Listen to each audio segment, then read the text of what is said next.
Merci beaucoup, mesdames et messieurs, de participer à cette table ronde. Je crois que le thème que nous allons aborder est dans le droit fil qui a été exposé juste à l'instant par M. Vugt, rapporteur général.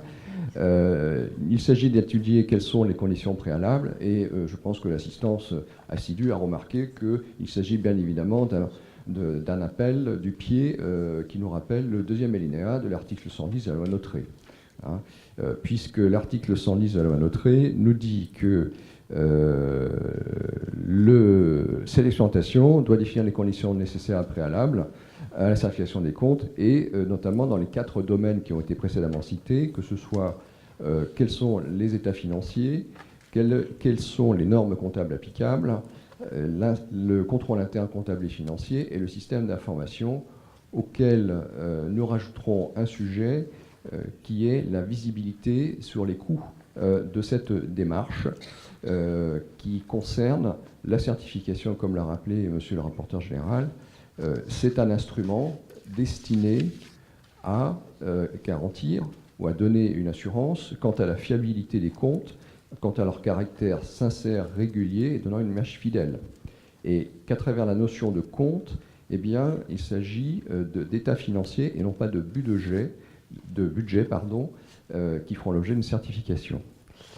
Si vous voulez bien, je passerai la parole sur qu'est-ce que les normes comptables, à quoi servent-elles, et je passerai la parole à Mme Marie-Pierre Calmel, ainsi qu'à M. Mengui et à M. Poulet pour échanger sur ce sujet.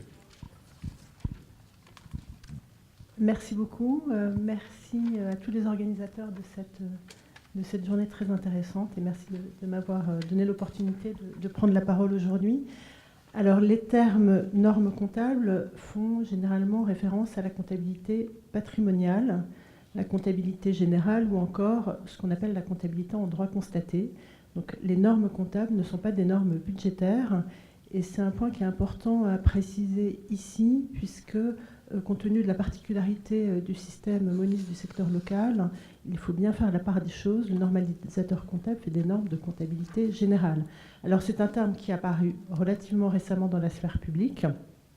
Donc la loi Notré y fait référence. Si on remonte dans le temps, le décret GBCP de 2012, dans sa première partie qui concerne l'ensemble des collectivités publiques, faisait déjà référence aux normes comptables en renvoyant à la compétence du normalisateur comptable, donc le CNECP qui établit les normes. Il est important de préciser à ce stade que le décret GBCP de 2012 ne fait plus référence au plan comptable général. Le plan comptable général était cité dans le décret de 62. Donc dès 2012, on voit qu'il y a une évolution sémantique, mais pas que sémantique, qui fait qu'on parle de normes comptables et on ne parle plus du tout de nomenclature comptable. Alors si on remonte encore dans le temps, la création du CNECP 2009, le rôle du CNECP est d'assurer la cohérence des règles comptables applicables aux administrations publiques. Donc, je cite la loi qui a créé le CNECP en 2009.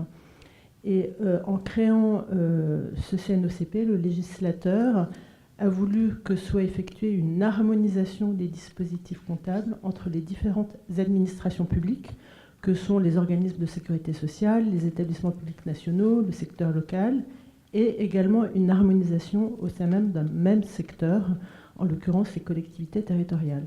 Et c'est pour cela que le CNECP a engagé depuis 2017 de publier un recueil de normes comptables pour les entités publiques locales, 10 normes publiées, aujourd'hui 10 normes en cours d'élaboration. Et sur le sujet des travaux à venir, on aura peut-être l'occasion d'y revenir.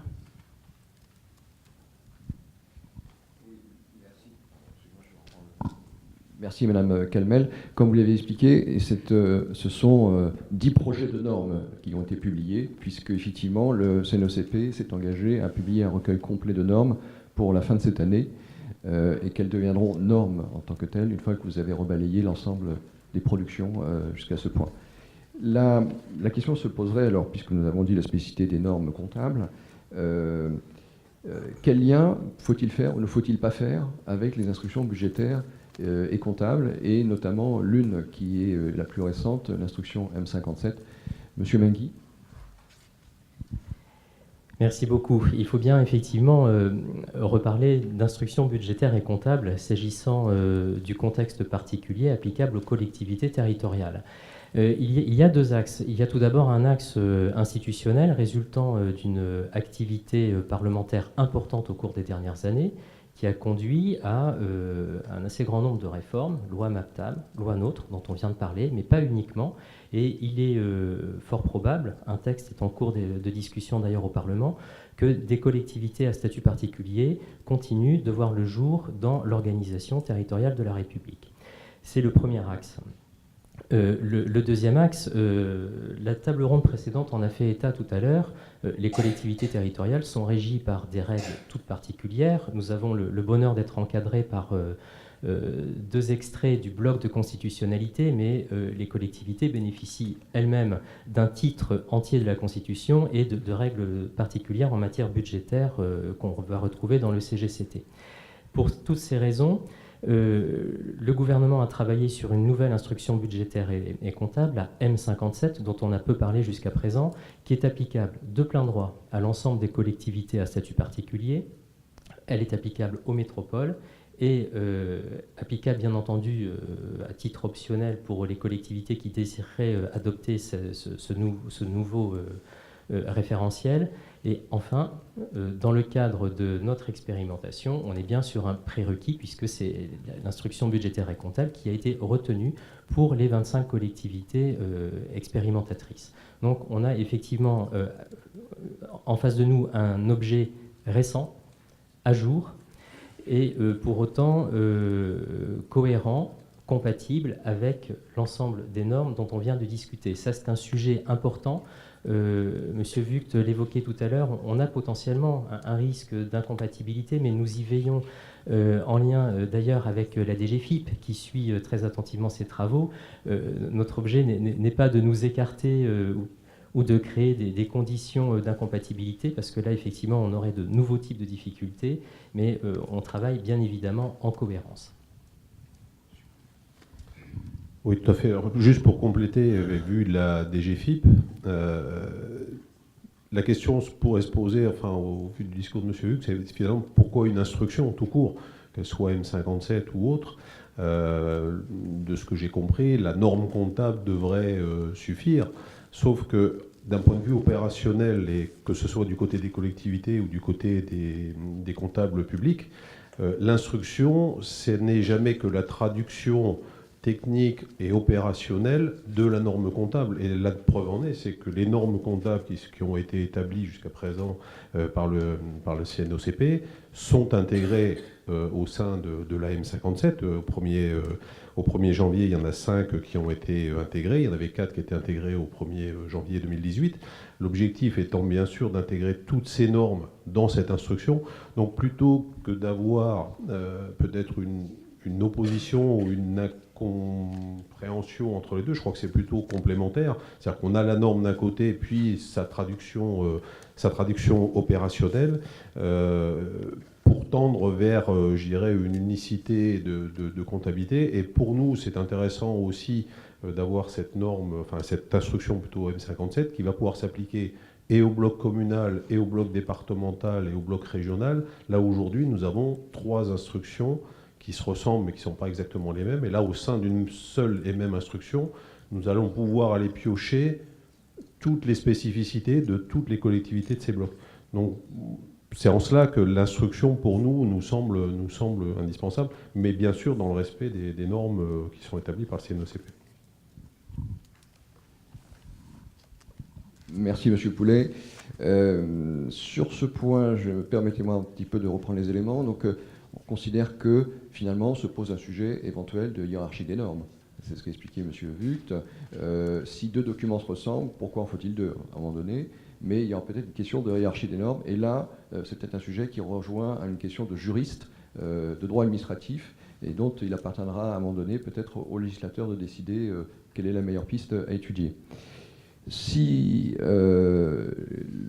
les normes comptables étant un préalable, puisqu'effectivement le sujet c'est que ces normes devront servir à un certificateur pour émettre son opinion, sur par quel référentiel doit-il émettre une opinion, encore faut-il savoir sur quoi il va émettre son opinion.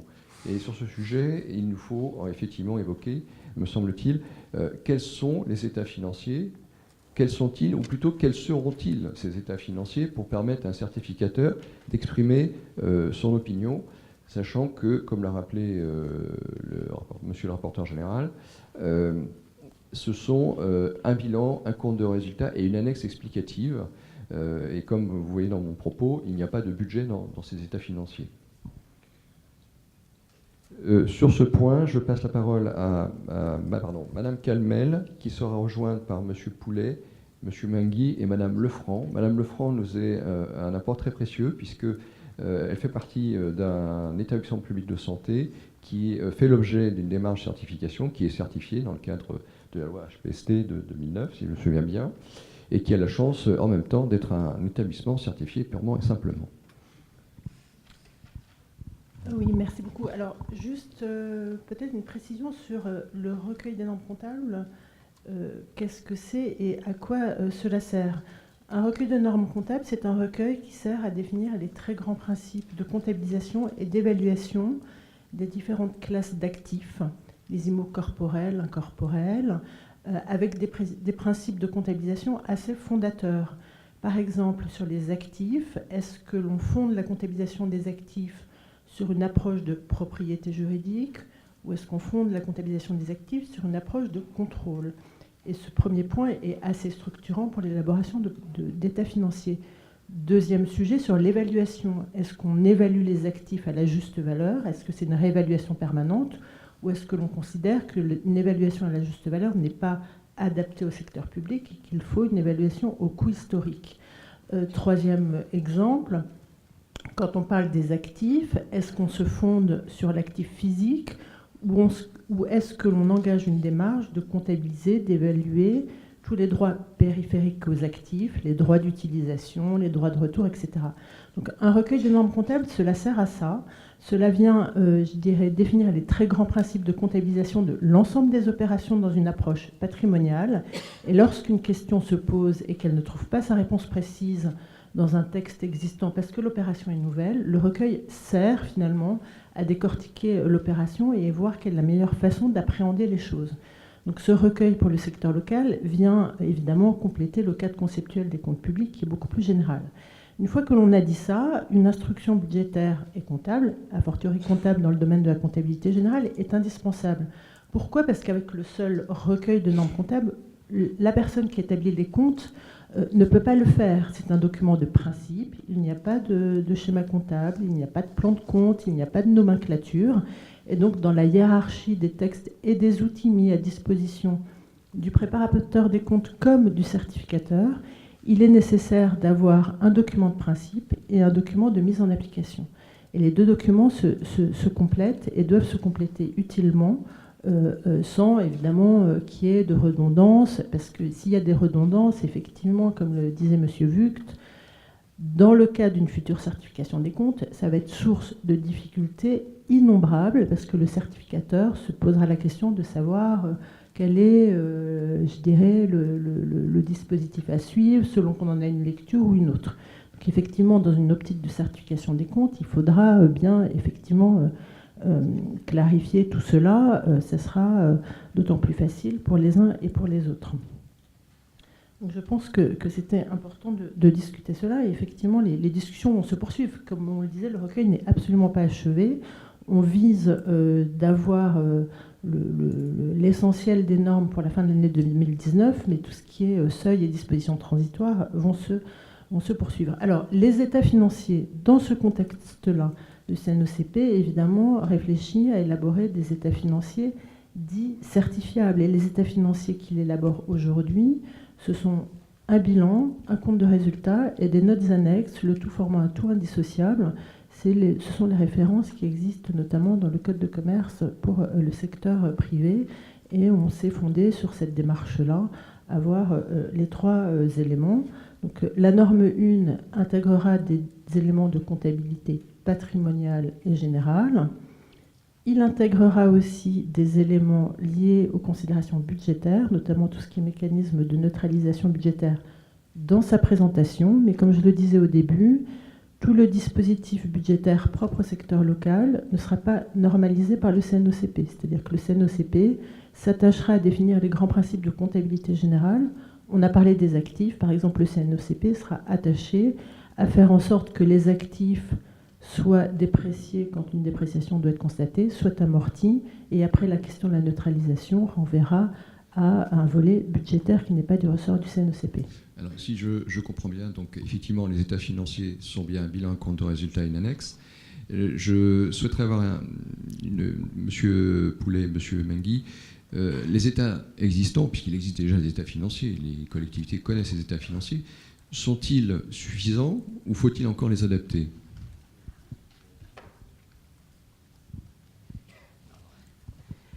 Merci. Alors, tout d'abord, en totale cohérence et en totale déclinaison des propos de Mme Calmel, je voulais juste signaler que les états financiers sont effectivement la nouveauté dès cette année en matière d'instruction budgétaire et comptable M57.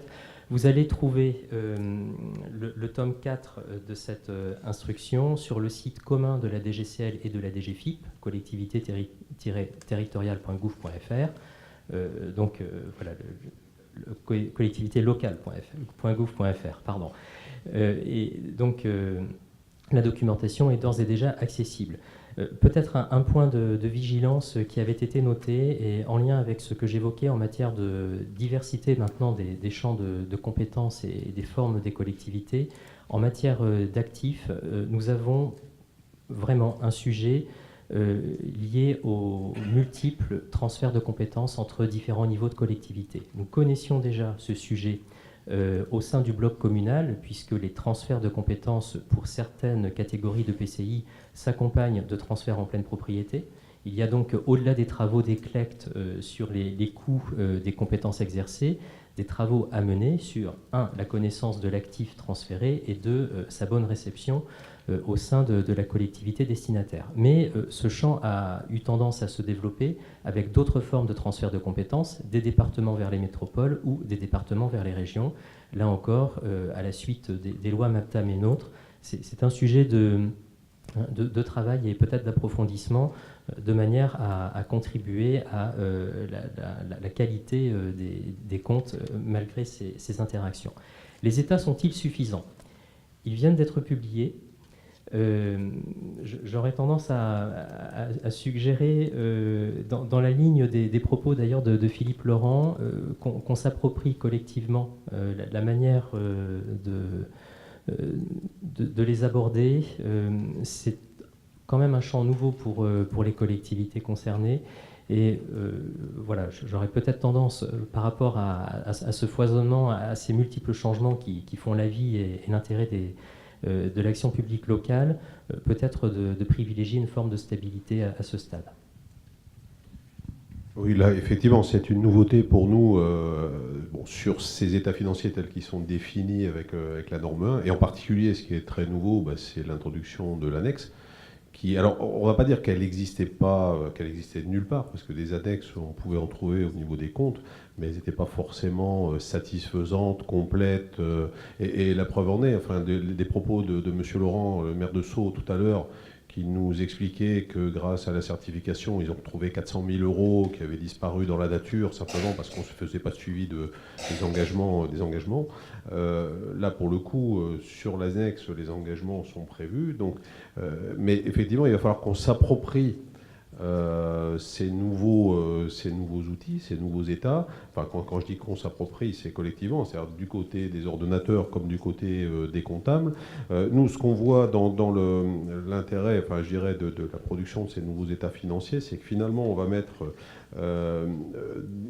les données du comptable et les données de l'ordonnateur ensemble, ce qui était déjà plus ou moins le cas, mais actuellement on a notre compte administratif, on a notre compte de gestion, on a un certain nombre d'éléments d'information qui sont un peu disparates. Les éléments annexes, on les a ou on ne les a pas. Dans les grandes collectivités, on arrive à en obtenir. Dans les plus petites collectivités, c'est plus difficile.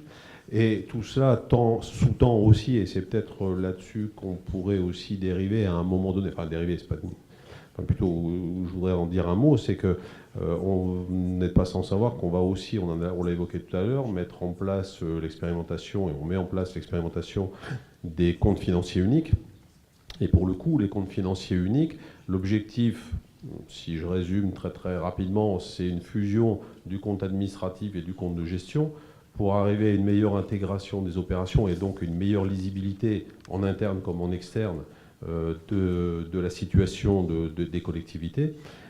Et là, en l'occurrence, ce compte financier unique aurait l'avantage, en plus de supprimer les redondances qui existent aujourd'hui, enfin les comptables qui sont dans la salle et les ordonnateurs qui y sont aussi, et les directions financières se souviennent de souvenirs cuisants où on prend le compte administratif, on prend le compte de gestion, et avant d'arriver à s'ajuster, parce qu'il y a des opérations qui sont passées d'un côté, pas de l'autre, on a des vrais sujets. Et qui plus est, ça amène à une convergence également, à une convergence dans l'activité et dans l'action, puisqu'en produisant un seul et même compte, il va falloir aussi faire converger les applications informatiques.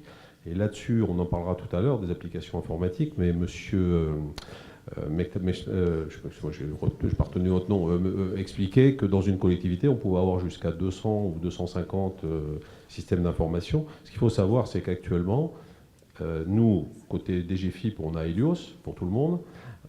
Côté collectivité, il y a actuellement, moi, dans mes fonctions précédentes, j'ai eu à traiter de ces sujets, il y a actuellement environ 150 logiciels comptables et financiers différents. Si vous permettez, M. Poulet, on a bien compris effectivement qu'il y a un sujet informatique qu'on abordera un petit peu plus tard. Ce qui me trouve intéressant, c'est que nous sommes dans une démarche à une nouveauté avec d'autres États, mais nous avons la chance d'avoir Mme Lefranc à côté de nous et qui a connu cette phase de mise en place de la certification, qui est maintenant un exercice bien connu. Et donc la question des états financiers s'est-il posée, et peut-être y a-t-il des différences actuellement par rapport, dans la forme, par rapport à celle des collectivités locales. Alors effectivement, donc le centre hospitalier universitaire de Tours est certifié maintenant depuis 2015, donc certifié sans réserve. Donc la préparation s'est faite depuis 2012. Alors nous avons vu une évolution des états financiers puisqu'il a fallu préparer ces documents. Les états financiers donc, sont constitués par un compte financier donc commun à l'ordonnateur et au comptable. C'est la particularité des centres hospitaliers. Compte financier qui se compose de deux parties. Une première partie certifiable et accompagnée d'un rapport financier, donc une introduction en première partie, donc composée du bilan et du compte de résultat et d'annexes inhérentes au bilan et au compte de résultat et aux faits caractéristiques de l'exercice. Donc l'ensemble de ces documents sont certifiés par le commissaire aux comptes.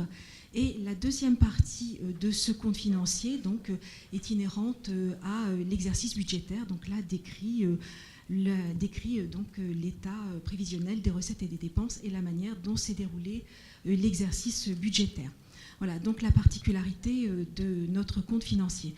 Alors bien entendu, ces états financiers ont évolué au cours du temps. Il y a eu donc une importante réforme de ces états financiers en 2012 qu'on a vu apparaître, et ensuite des modifications successives puisqu'il a fallu les adapter au fur et à mesure des années puisque les choses ne se sont pas faites, se sont modifiées progressivement. Une deuxième modification en 2014 et ensuite les annexes ont été retravaillées en 2016. Voilà, donc là je pense que maintenant on arrive à des documents qui sont relativement stabilisés. Et qui sont complets, et qui nous permettent quand même d'avoir une vision complète de l'ensemble à la fois de l'exercice comptable et de l'exercice budgétaire. D'accord. Donc ce sont des états financiers, il y a un compte de résultat, un bilan, oui. Une annexe et des restitutions par budget, si j'ai bien compris, pour la partie budgétaire. Mais il n'y a bien qu'un seul bilan, un compte de résultat, hors toute structure architecture budgétaire, c'est bien cela?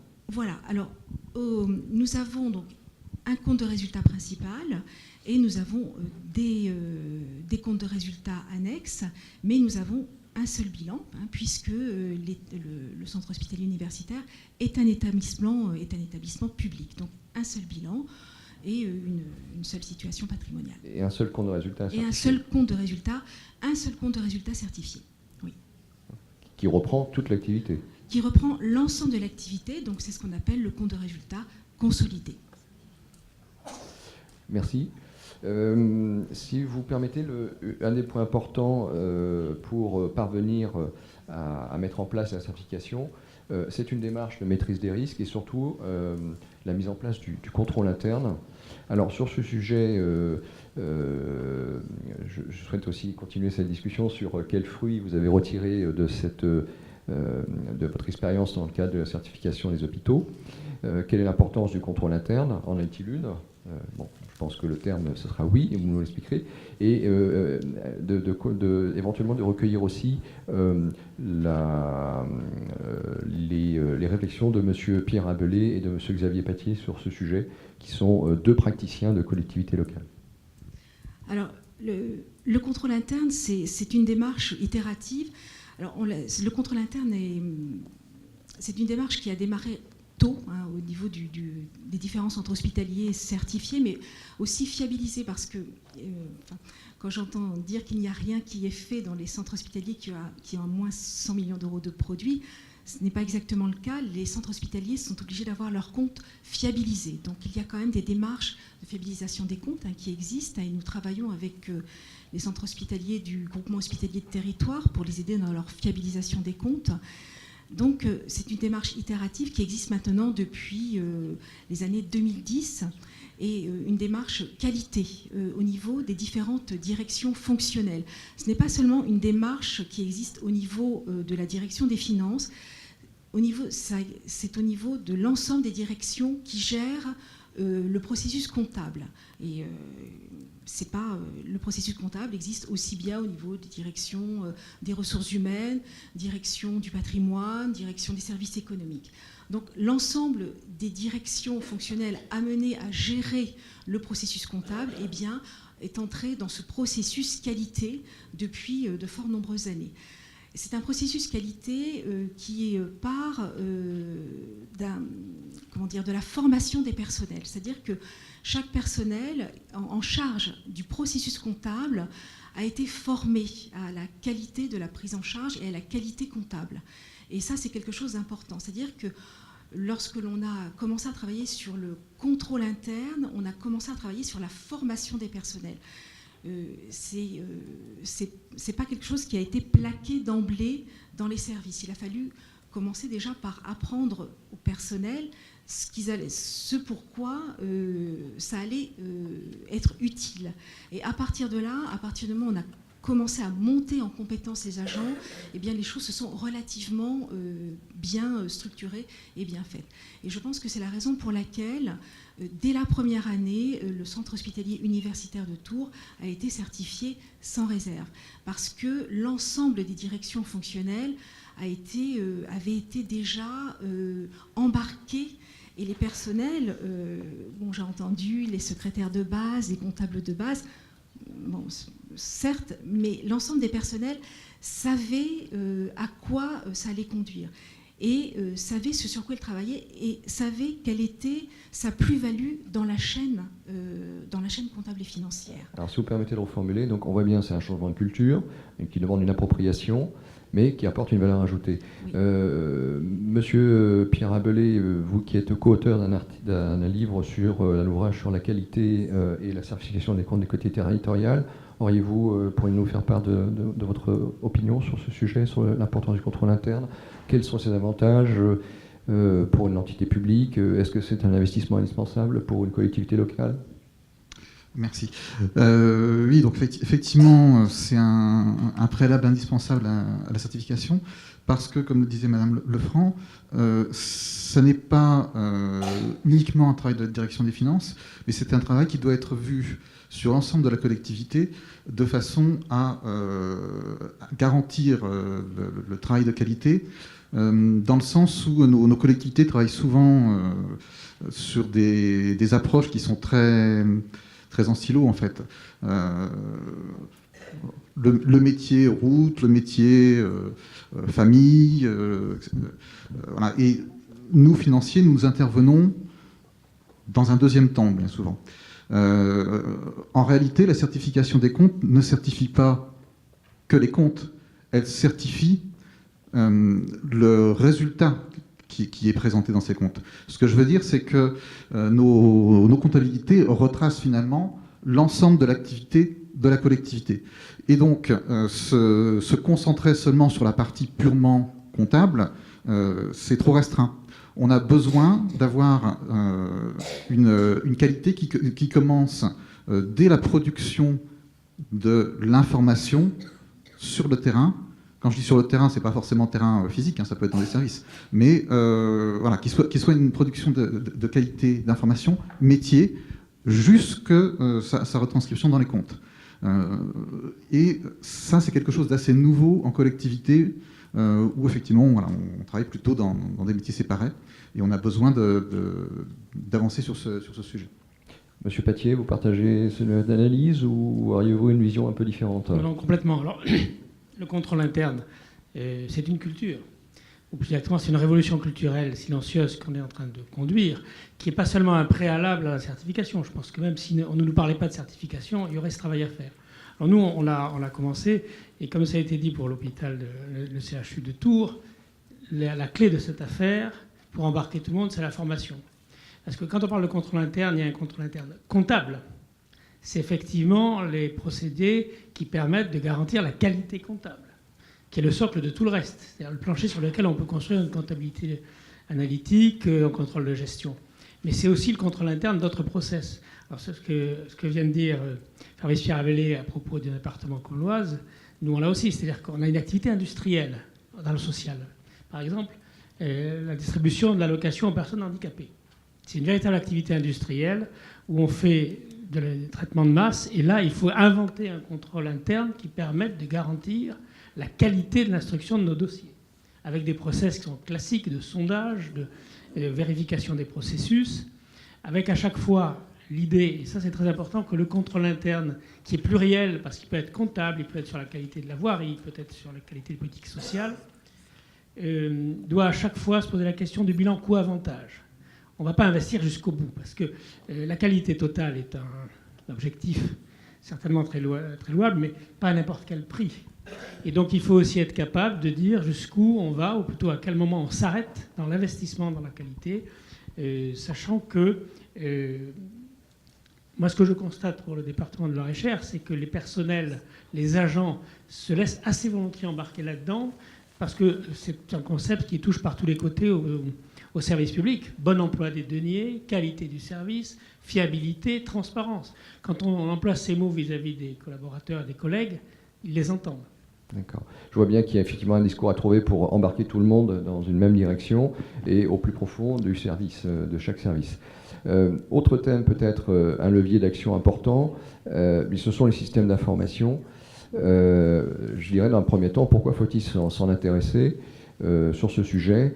Madame Lefranc, quel est votre retour pour les EPS? Qu'en est-il été concernant les systèmes d'information? Car je crois qu'il y a une similarité avec les collectivités locales. Il y a un système unique du comptable et une multitude de systèmes d'information du côté de l'hôpital ordonnateur. Alors, effectivement, les systèmes d'information hospitaliers sont extrêmement complexes, hein, puisque nous avons au niveau de tous les hôpitaux, et pas seulement au niveau du CHU de Tours, environ qui coexistent 180 à 200 logiciels métiers. Hein. Au niveau de la chaîne comptable et financière, à peu près une quarantaine de logiciels, hein, qui coexistent et qui doivent fonctionner ensemble. Alors, le commissaire aux comptes s'intéresse de très près à cette chaîne comptable et financière, en particulier à sa sécurité, d'une part, hein, à la sécurité des réseaux, hein, puisqu'il faut que cette chaîne soit parfaitement sécurisée. Il s'intéresse aussi aux interfaces, puisque la chaîne doit pouvoir permettre de recueillir les recettes, hein, puisque donc, il y a au niveau des hôpitaux, nous recueillons des recettes et ces recettes doivent arriver intégralement depuis le recueil de la recette jusqu'au trésor public. Donc le commissaire aux comptes vérifie que nous avons bien récupéré la recette et que cette recette arrive jusqu'au trésor public. Donc toute la vérification des interfaces, et ça c'est aussi un des enjeux des systèmes d'information. Il vérifie vérifie donc la sécurisation, donc la gestion des changements, donc tout ce qui est maintenance préventive, maintenance corrective, et donc tout ce qui est exploitation du système. Voilà, donc régulièrement, donc, le commissaire aux comptes donc, fait intervenir des spécialistes du système d'information pour voir si notre système d'information est fiable. Autre aspect aussi sur les payes, il faut être sûr que, il n'y ait pas un hacker qui aille créer, nous avons 9000 agents, qui aille créer une 9001e fiche de paye pour se faire rémunérer. Le risque de fraude.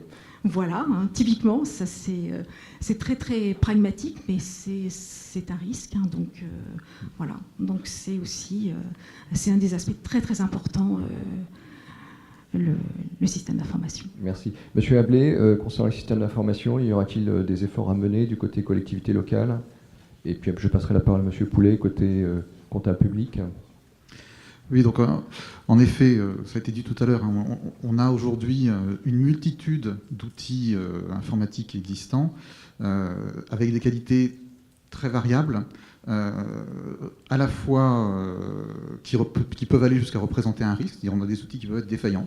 Historiquement, moi j'ai eu des logiciels comptables dont les montants changeaient. Voilà. En termes de fiabilité des comptes, je pense que c'est le cas extrême. Et puis à côté de ça, on a heureusement des outils qui fonctionnent bien. Donc il y a déjà peut-être effectivement un aspect validation des outils à intégrer dans nos démarches.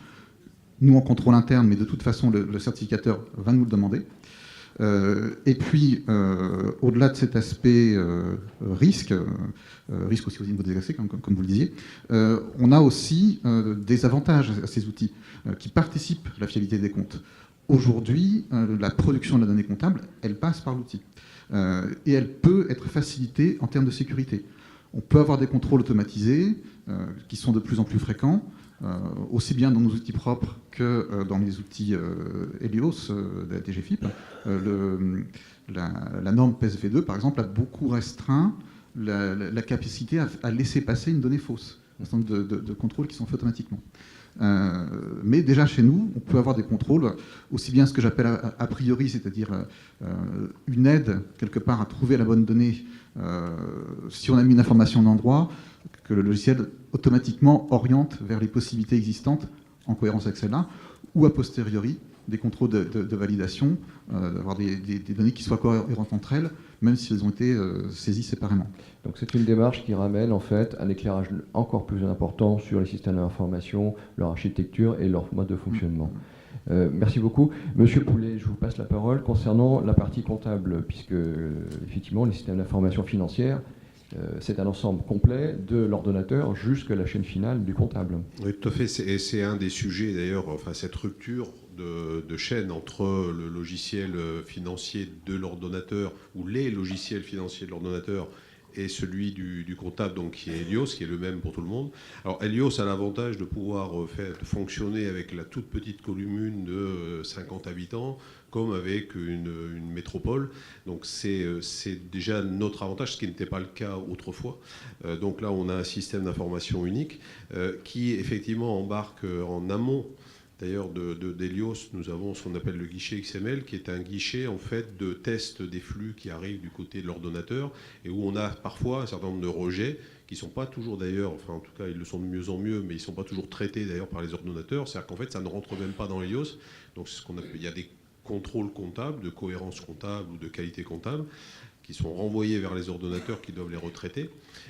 Mais pour autant, le guichet en question n'est pas non plus une muraille, donc il y a un certain nombre de choses qui passent. Alors en termes de qualité, on a derrière, par contre, dans Helios, ce qu'on appelle des contrôles comptables automatisés également, qui nous permettent de refaire d'autres types de contrôles sur les flux et sur la qualité. Mais un des points aussi qui est important, parce qu'on parle du système d'information d'un point de vue technique, mais il y a aussi l'utilisation de ce système d'information, parce que ce qu'on rentre dans le système d'information du côté de l'ordonnateur, si c'est bon, c'est bien, si c'est erroné, on ne verra pas. Enfin, si l'écriture comptable est correcte, mais qu'elle est pour autant erronée, ça, Helios ne le détectera pas. On va récupérer une donnée qui n'est pas fiable, qui est fausse, mais qui a toute l'apparence du vrai. D'où l'importance de faire des tests D'où avec un l'importance tiers des tests, entre les et puis deux. d'où l'importance quand on parle de qualité. C'est là que moi je tiens à préciser une chose, parce que j'entendais, enfin, et M. Martin en particulier disait tout à l'heure, arrivant d'une collectivité, la surprise qu'il y a eu peut-être d'une méconnaissance de la comptabilité, ou en tout cas de la culture comptable, et de la qualité comptable. Et je crois que cette démarche de certification, telle qu'elle existe aujourd'hui, nous, ça répond aux vœux de la DGFiP qui existe depuis longtemps sur les qualités comptables. Nous, on a mis en place les premiers indices de qualité comptable où on faisait des tests sur la comptabilité des collectivités en 2005, avec une notation. Mais la culture comptable et de la qualité comptable, je crois que c'est quelque chose d'assez récent. Et nous, ça va tout à fait dans le sens de ce qu'on souhaitait. Je me permettrai quand même de dernier point, d'où l'importance de l'ensemble des thèmes que nous avons traités, mais il y a une question prégnante qui concerne quelle visibilité sur les coûts. Monsieur Pattier, souhaitez-vous intervenir? Oui, non, c'est sûr qu'on se pose forcément la question du coût de ces progrès. Alors, personne ne met en doute le fait qu'il vaut mieux être certifié que de ne pas l'être, qu'il vaut y avoir des comptes fiables et justes, et qui puissent le prouver que d'avoir des comptes un peu plus empiriques. Mais une des questions qui se pose pour nous, au niveau de la collectivité, qu'il ne faut pas négliger, c'est combien ça va coûter. C'est-à-dire que, sachant que par ailleurs, l'État, à qui on ne refuse jamais rien, nous a demandé de limiter à 1,2% nos dépenses de fonctionnement. Bon, sujet bien connu. Je regarde ce qui s'est passé à la ville de Paris. Alors, la ville de Paris, c'est intéressant parce qu'ils ont évalué les coûts internes. Je ne parle pas des coûts des prestataires pour la certification externe, qui se chiffrent à quelques centaines de milliers d'euros, même un peu plus. Les coûts internes pour la ville de Paris, c'est 2,2 millions d'euros par an. C'est-à-dire maintenance évolutive des systèmes d'information, formation, heures supplémentaires, temps passé à mettre en place les pistes d'audit, etc. Autrement dit, il faut qu'en face de ce qu'on attend, du coût de la non-qualité, qui est considérable mais qu'on est bien incapable de chiffrer, quels sont les coûts, peut-être moins importants, mais en tout cas beaucoup plus faciles à chiffrer, de ce programme de la qualité. Et donc, moi, pour nous, c'est une question évidente, c'est-à-dire qu'on veut bien s'embarquer dans la certification, c'est une voie de progrès, à la charge de qui? Parce que nous, on considère qu'on a un système, un ménage à trois sur lequel on a vécu pendant quelques siècles et qui marche plutôt bien. On a un ordonnateur qui fait son métier, on a un comptable qui fait le sien, qui a sa responsabilité, et quand il paye, ben, l'ordonnateur est déjà assez soulagé parce que si c'est à payer, c'est que c'est... Et puis il y a un juge des comptes. Et on a l'impression qu'on veut nous ajouter une couche qui est la certification, qui vient d'une culture un peu différente de la nôtre, qui est une culture peut-être un peu plus anglo-saxonne. Tout cela serait très, très passionnant si on nous disait à terme, on va remplacer le contrôle du comptable et le contrôle du juge sur le comptable et le contrôle de gestion par le juge des comptes par un système de certification. Pas du tout.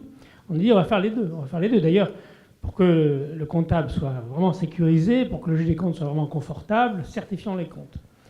Et donc nous, on souhaite avoir des lumières, mais très documentées, sur ce que ça va coûter. Nous, on a fait une évaluation à la louche dans le Loir-et-Cher, c'est 400 000 € par an, entre les prestataires qui nous certifieront, parce qu'on va bien les payer, le nombre d'heures qu'ils vont y consacrer, puis l'effort interne qu'on va devoir y consacrer. C'est pas négligeable parce qu'on est une petite collectivité, le département de Loir-et-Cher. Et donc ça, c'est un sujet. Et puis il y a les sujets aussi des coûts induits sur... par exemple, on me dit qu'il y avait beaucoup trop d'applications et de systèmes d'information de la collectivité. En face, il y a Helios. Pourquoi pas Helios pour tout le monde? Qui paiera? Est-ce que la DGFiP nous offre Helios? Ça serait étonnant. Et dernier point, on entend... Il rôde autour de ce sujet en permanence la question de est-ce que vous ne voulez pas expérimenter au-delà d'un service facturier, vous récupérez les comptables. C'est-à-dire, en fait, vous allez payer le comptable. Donc nous, la péridépartementale, avec qui on a des rapports excellents et fréquents, pour nous, c'est un service qu'on a déjà payé en payant des impôts. Or, on va nous expliquer qu'il va falloir l'absorber, que ce sera beaucoup mieux. D'ailleurs, on gardera une cloison, il y aura encore un ordinateur et un comptable qui seront séparés. Mais vous allez payer le comptable. Donc il faudra qu'à un moment donné, on fasse les additions et qu'on se dise, voilà, faisons une approche qualité. Quel est le bilan coût-avantage de l'investissement qu'on nous demande dans ces nouveaux process? Et parallèlement, est-ce qu'il y a là-dedans un progrès fondamental ou est-ce qu'il y a une part d'effet de mode, sachant que l'effet de mode, c'est ce qui va se démoder un jour. Je dis ça pour vous provoquer, bien entendu. Merci. Je vous propose d'en rester là et éventuellement d'ouvrir la parole au public sur les éléments. Comme vous l'avez souligné, la certification n'empêche pas le contrôle du comptable et la Chambre régionale des comptes. La certification de l'État n'empêche pas le contrôle juridictionnel des comptes. Et puis, il n'appartient pas au certificateur de savoir qui doit payer le comptable, en tout cas sur fait-il un comptable public à la charge de la collectivité ou à la charge de l'État. Oui. Didier Baraché, vice-président de Château Métropole, chargé des finances, mais à la fois aussi expert comptable et commissaire aux comptes.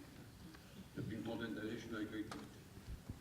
Je pense que si la certification arrive à ce qu'on fasse un bilan dans les collectivités locales, ce sera très bien.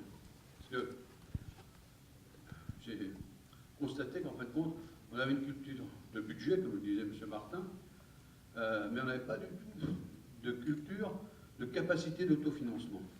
D'accord ? L'amortissement, on éludait, et on avait tendance à dépenser, à investir, et on se disait, s'il nous manque de l'argent dans l'investissement, on emprunte. Et après, on arrive à des situations. D'accord ? Alors, je pense que la certification, le contrôle interne, va pouvoir permettre de déterminer même des gains dans les collectivités. Et dans les procédures, la procédure de stock, n'importe quoi. Donc, l'argent que vous allez payer en plus, je pense que vous allez pouvoir l'obtenir en gain dans les comptes de résultats, dans les comptes d'exploitation de nos collectivités locales. Ça, j'en suis pratiquement convaincu. C'est peut-être une question pour Mme Lefranc, puisque les hôpitaux sont centres hospitaliers certifiés, purement et simplement, donc sans réserve. Avez-vous constaté des gains et sont-ils mesurables? Alors, il est vrai que grâce au travail que l'on mène sur la qualité des comptes, en particulier grâce au contrôle interne et sur la veille qualitative que l'on fait sur les différents cycles, et en particulier sur le cycle recette, régulièrement, eh bien alors, je ne dis pas qu'on n'y arriverait pas autrement, mais on peut dire que l'on a des gains. C'est-à-dire que régulièrement, on fait remonter des recettes que sans cette veille active que l'on fait grâce au contrôle interne, hein, puisque... alors, c'est vrai qu'on a des processus informatiques qui nous permettent de pouvoir veiller quand même à récupérer ces gains, mais aussi le contrôle qualité humain est très très important. Eh bien, on fait remonter des gains que sans ça, sans cette veille active qualitative, eh bien, on ne le ferait pas. Et c'est ce que je dis toujours, le contrôle interne, il ne faut jamais lâcher parce que c'est quelque chose de récurrent et on a cette démarche qui est là, qui vient nous redire régulièrement, il faut pouvoir contrôler régulièrement ces différents cycles comptables. Monsieur Lupé, vous aviez une question? Une observation, juste une remarque par rapport aux données chiffrées qui ont été avancées, hein, qui sont effectivement les nôtres. Déjà, ce sont des données qui portent en fait sur plusieurs exercices. En gros, depuis la mise en place de la démarche d'expérimentation à la ville de Paris, et qui recoupe effectivement des charges directement affectées au projet d'expérimentation, mais aussi des coûts des coûts d'investissement. Parce que dedans, par exemple, il y a tout le déploiement du contrôle interne comptable et financier. Alors évidemment, c'est le socle dans la démarche de certification. On l'a vu, hein, c'était explicité et c'est bien considéré comme étant un préalable. Mais après, ce coût lié à la mise en place d'un dispositif, je pense qu'il faut le considérer comme un investissement qui va sécuriser les processus et qui, à terme, amèneront des gains, évidemment difficiles à estimer à date aujourd'hui. Donc voilà, hein, évidemment, c'est un coût qui peut apparaître comme significatif, hein, mais sur des grandeurs importantes. Mais une partie de ce coût, je dirais, est un investissement pour l'avenir. Voilà, il faut se méfier des données brutes. Merci.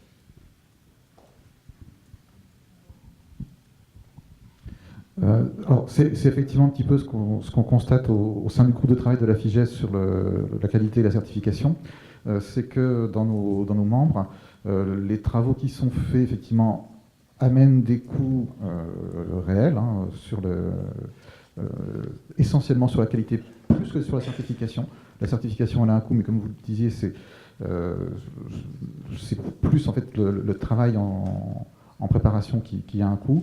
Mais finalement, déjà, il y a un aspect rattrapage, c'est-à-dire que ce coût vient aussi du fait qu'aujourd'hui, nous avons une qualité sur l'ensemble des collectivités qui n'est pas au niveau de la norme, faut le dire. Et donc, on se remet à ce niveau-là. Et puis, ces coûts, ils vont aussi permettre, comme le disait Mme Lefranc, d'avoir des gains. On va pouvoir retrouver des recettes, Laurent l'évoquait aussi tout à l'heure, retrouver certaines valeurs comptables qui sont aujourd'hui invisibles, et je pense notamment à des patrimoines immobiliers. Mais ça va aussi nous permettre de valoriser cette valeur retrouvée. Lorsqu'une collectivité est notée, une des premières questions que pose l'agence de notation, c'est quel est votre patrimoine? Alors encore pire, quel est votre patrimoine cessible? Nous sommes aujourd'hui incapables de répondre à ça. Parce qu'en fait, ce que nous donnons comme réponse à cette question, ou ces deux questions, c'est ce que nous avons sur notre bilan, la valeur nette comptable de notre patrimoine. Sauf que aujourd'hui, ça pose deux problèmes. D'une part, une grande majorité des collectivités, et ça les travaux en cours de certification, je pense le montrent déjà, on verra ce que dira le rapport intermédiaire, mais il y a un vrai déficit de respect de la norme qui existe, mais également sur le respect de la norme actuelle, et c'est pour ça qu'il y a des travaux aussi qui sont en cours sur la norme, on se rend compte qu'il y a un décalage entre la visibilité d'une dépense, enfin d'un actif, qui a été matérialisé par une dépense, mais d'un actif, et sa valorisation. Par exemple, une voirie départementale que nous n'avons pas le droit normalement d'amortir, elle apparaît comme une valeur énorme dans les bilans des départements, alors que sa valeur réelle est bien moindre, et alors sa valeur cessible, on n'en parle pas. Je crois qu'il y a une dernière question. Voilà, Monsieur, excusez-moi, je vous interromps pour laisser parole, non? Le fait de pouvoir valoriser ça va nous permettre d'être mieux notés et donc de diminuer des coûts de financement. Il n'y a plus de questions? Merci beaucoup, merci mesdames et messieurs pour avoir participé à cette table ronde et malheureusement d'avoir subi la tyrannie du temps. Merci beaucoup à tous les participants.